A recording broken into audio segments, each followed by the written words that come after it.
I've made a minimum of $20 million from one Facebook group. But maybe you don't believe that. Maybe you don't believe that's possible for you because you haven't made $20 from Facebook. So how the could you make 20 million? Well, I'm gonna give you the game because I f***ed up so many times building Facebook groups in order to get to that group that made me $20 million so that you can avoid those mistakes as well. The first group that I ever started was a group called Hardcore Closer Fans. And so in the group, Hardcore Closer Fans, I thought I had fans. Well, let me tell you what, in 2013, the only fan I had was the ceiling fan in my motherfucking bedroom. Wasn't nobody following me and nobody knew who the hell I was, but boy, did I think I was something. Isn't that the funny thing? Make $100 grand a year, your ego's this big, you think you're something. You make $1 million a year, your ego's this big, you know you ain't shit. Now that I've got a big following and a large fan base, I still think of myself as a Z-list celebrity, but man, when I didn't have shit, I thought I was something. But here's what happened. Nobody wanted to join the Hardcore Closer fan group because of the word hardcore and closer. What happens was if someone became a member of that and Facebook shows their friends on Facebook that they're hardcore closers and they were in sales, then it would run off their clients. Their clients would be like, I don't want to get hardcore closed. I didn't think of all this because I thought it was a cool name, right? So I'm like, why won't nobody join? Maybe I need to name it Ryan Stewman's Fans. That didn't work either. People were just starting to learn who the hardcore closer was. They didn't know who the Ryan Stewman was, so 0 for 2. Here's the mistake I made. I was making this shit about myself. I'm a nobody. Still today, standing in front of you, I'm a nobody with a little bit of money. But here's what I know. I made the mistakes to learn that I was a nobody so that I could become somebody. So what did I do? The first thing is the most underutilized tool in all of Facebook is the search button. Facebook has more content on it than Google. Think about it. Do you blog? Do you have a blog? Do you have a website? Probably not, but you post on Facebook. So if there's 2 billion Facebook users and they've all at least posted once in 20 years or however long Facebook's been around, versus there might be 100,000 or maybe 1 million bloggers that have posted once or twice. So Facebook's got a shitload more content, but people don't use the search button. They go to Facebook to broadcast. Hey, motherfuckers, look at me. I did some cool shit, right? And look, we're all guilty of that. And you can use it for that, but you can also use it intentionally, and you can use the search bar. So one of the things that I realized is that the people that were looking for a group to join, the people that were looking for sales help, the people that were looking to get some knowledge, right, and some information and become a better salesperson, those people would probably go to Facebook and type in the word sales. So if I was a salesperson and I go to Facebook and I'm like, I'm looking for sales groups, I'm gonna type in the word sales, maybe type in the word sales groups. When I had this revelation in my own mind, I realized that nobody's using Facebook for SEO even though it has the same capability. Think about that. You know, to Google, you want to get on the front page, you go in, you type the words that you want, a bunch in the blog post, and it indexes it, and gremlins and whatever the hell happens, and you got to post, right? But with the search bar, people are going there and searching to belong to things. So what I did is I know that if somebody's searching the word sales to look for a sales group or sales training or a sales, then I need a group that starts with the word sales. Now, I was way ahead of the time on this, and if you type in the word sales, I'm pretty sure Sales Talk with Sales Pros is the first thing that's gonna come up for you. It's the first thing that's gonna come up for damn near anybody that types that in there. Why?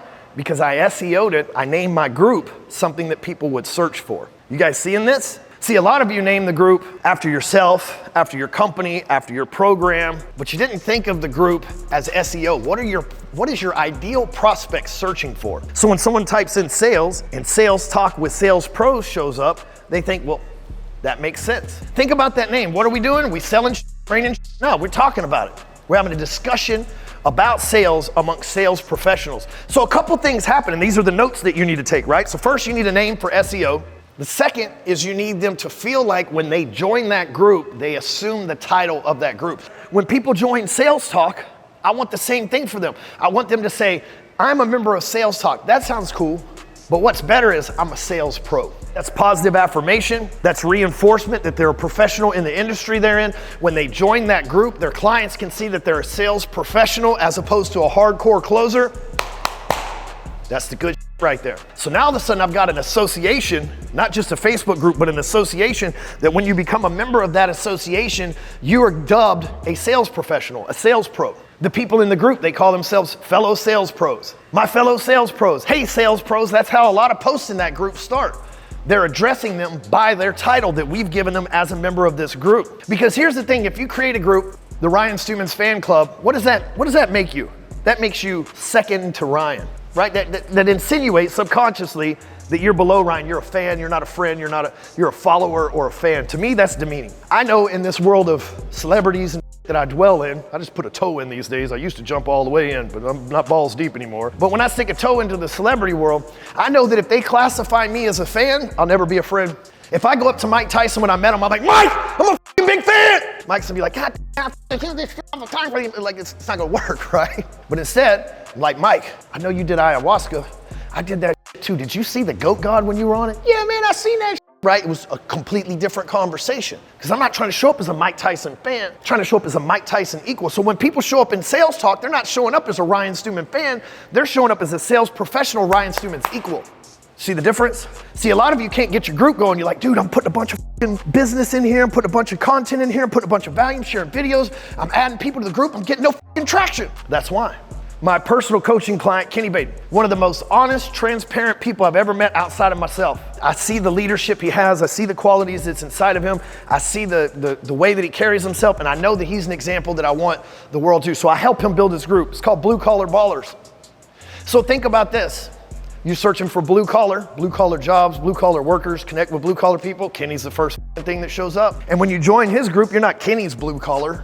You're not Kenny's worker. You're not Kenny's bitches or fans. You're a blue collar baller. That's something to be proud of, right? That's a name you can get behind. I'm a motherfucking blue collar baller. I consider myself a blue collar baller, black collar baller. Black no collar baller. How about that? So you got to be thinking of a name that your people want to associate. Motherfuckers love being called blue collar ballers. So what you name your group matters for SEO and for pleasant association. Like, I want to be a sales pro. I want to be a trailer king. I want to be a blue collar baller. So when you're naming your group, be thinking of that. What's searchable and what is association of a name that they want to be a part of. That's huge. The next thing you got to do is you got to create rules for the members, right? Right now you got a brand new group. You got no members in there, but you need to go ahead and establish rules. Facebook's gonna give you a template of about 10 rules. It's gonna tell you to be kind, be safe, be courteous, care about other people, don't start fights, don't troll, those kind of things on there, right? But then you have the ability to set up your own rules. You can delete some of theirs, put some of theirs in there, so you can set up your own rules and everything in the group. On top of that, you can ask questions for people that want to get into the group, right? So if I go and I join a group, the first thing that pops up is the rules, and then there's 3 questions underneath. Most people ask for name, email address, and phone number. We already got their name. Their name's on their Facebook profile. Here's the kicker. You can use those questions to ask anything. How big is your company?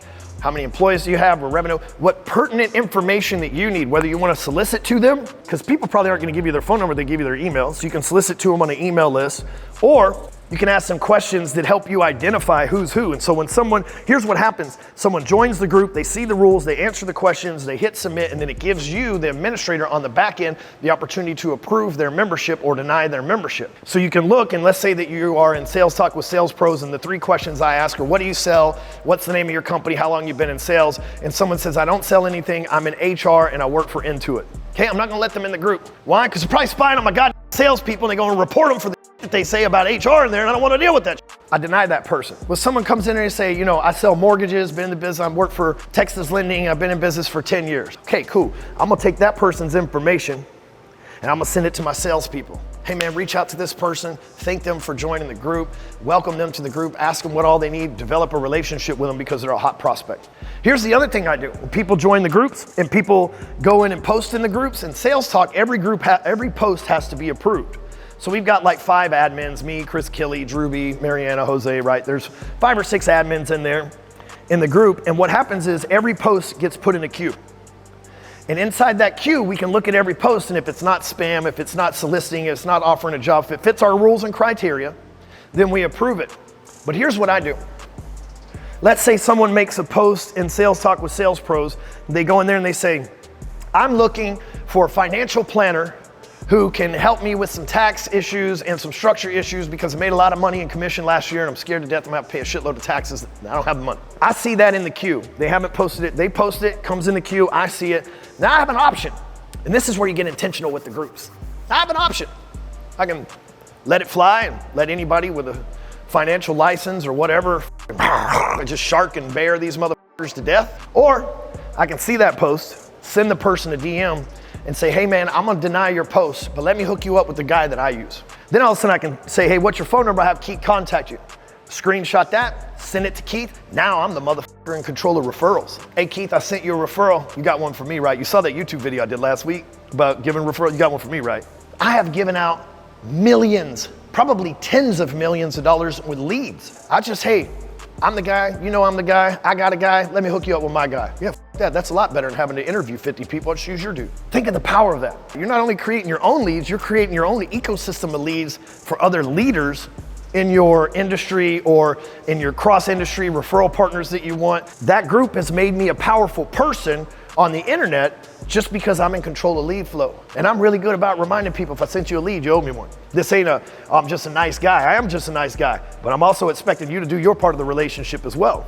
If I send you deals, I expect deals in return. People stop taking care of deals, I stop sending them. People stop sending me deals, I stop sending them. People want to compete against me or something like that, stop sending them.